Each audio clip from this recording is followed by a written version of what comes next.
McLaren. Just doing McLaren things. Just absolutely just big idiots. No brain cells. That's the whole story of this race. Granted, nothing else happened, if we're being brutally honest. It was just McLaren messing up as always. Piastri was running his P3, Norris P2. Norris like, you know what, yeah, Piastri, you can have the priority. You can pit. My choice, so if anything happens, it's on me.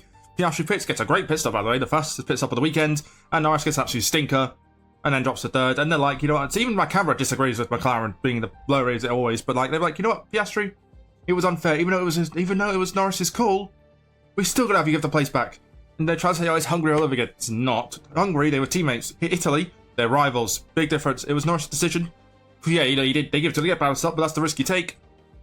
Piastri should have been P2. It's just, Norris is clearly McLaren's number one driver, if we're being brutally honest. He always gets priority for everything. So, the fact that if that was the other way around, it was Piastri who was second at the bad stop, and Norris was third, moved up to second. Nothing's going to happen. Guarantee you that. But it's just McLaren things. But anyway, outside that, Verstappen absolutely embarrassed the whole field. A classic 2023 Max Verstappen wins the Italian Grand Prix in dominating fashion.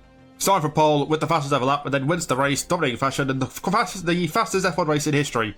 Which is not good. That means it was a boring race, and it was. The only thing that happened was Alonso's suspension was like, nope, I'm piecing out. Van Hulkenberg's car couldn't be asked before the start of the race. Everything else was pretty normal.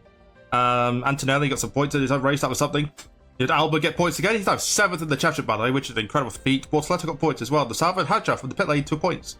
Pretty good. And Sainz and Behrman collided. Sainz, his bad luck continues. Sainz might be the unluckiest driver of the season. Everything that goes wrong for him goes wrong. Yeah, both Ferraris and Russell were there. Cool, nice, whatever.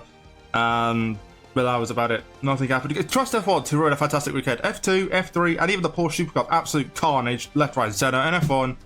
Never just got the worst boring race. 3 years in a row, by the way, the Italian Grand Prix has been god-awful, so hopefully with these new cars, 2026 will be something, because I can't be arsed. But next week, well, I guess it is next week now, Baku, Azerbaijan. Will that be chaos? We'll see. Who doesn't love a good Azerbaijan Grand Prix? Obviously, Piastri won that last year. He's going to try and go back-to-back. But maybe Red Bull. Are Red Bull back? Who knows? But the big story of this race, McLaren are absolute clowns.